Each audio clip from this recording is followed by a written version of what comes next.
लोकसभा चुनाव में अपनी 370 और एनडीए के लिए 400 पार सीटें, इसी टारगेट पर बीजेपी ने चुनावी तैयारी कर रही है।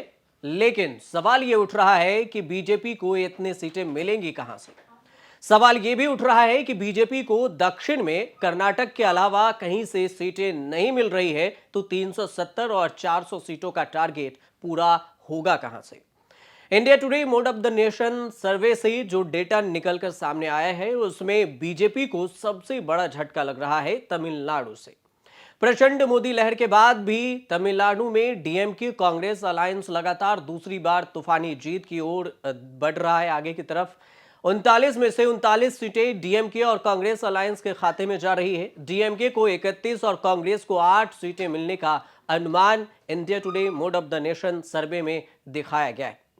एआईडीएमके, लेफ्ट, बीजेपी समेत अन्य क्षेत्रीय पार्टी के खाते भी नहीं खुल रहे हैं। लाख कोशिशों के बाद भी लगातार दूसरे चुनाव में बीजेपी जीरो रहेगी। बीजेपी इसलिए खुश हो सकती है कि क्योंकि एनडीए के 3% वोट बढ़ने का अनुमान भी है।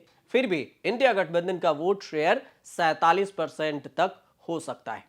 तमिलनाडु में बीजेपी का एक नुकसान यह भी है कि एआईएडीएमके अलायंस के लिए राजी नहीं हो रही है। एआईडीएमके कह रही है कि हम अलायंस नहीं, गठबंधन नहीं करेंगे।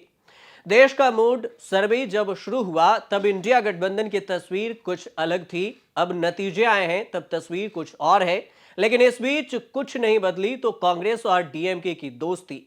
अगस्त में भी तमिलनाडु के मोड ऑफ द नेशन सर्वे आया था, तब भी कांग्रेस डीएमके के खाते में सारी के सारे 39 सीटें जाने का अनुमान बताया गया था। स्टालिन कांग्रेस तब भी कांग्रेस के साथ मजबूती से खड़े रहे जब कांग्रेस लगातार चुनाव हार रही थी।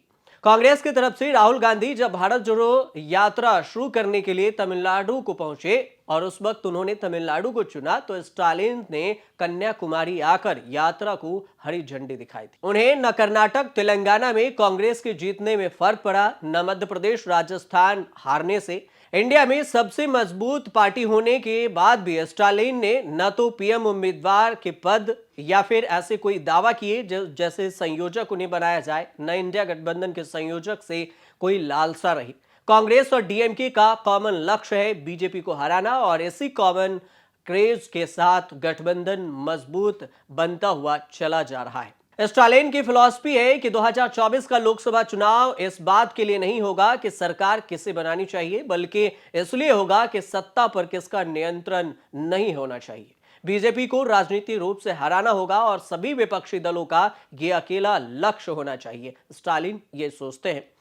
चुनाव बाद गठबंधन और तीसरे मोर्चे का प्रस्ताव विचारणीय भी नहीं है। लोकसभा चुनाव से पहले अयोध्या में राम मंदिर के प्राण प्रतिष्ठा करके बीजेपी ने हिंदुत्व का तड़का लगाने का मास्टर स्ट्रोक चला है। चुनाव से पहले एमके स्टालिन के बेटे उदयनिधि ने सनातन धर्म के खिलाफ बयानों को भी बीजेपी ने हिंदुत्व का टर्न देने की लाख कोशिश की है, लेकिन ऐसा कुछ ज्यादा हो नहीं सका। यूपी में बीजेपी को राम मंदिर से करिश्माई फायदा नहीं दिख रहा है और तमिलनाडु के सनातन धर्म पर उदयनिधि के बयान से डीएमके कांग्रेस को नुकसान नहीं हो रहा।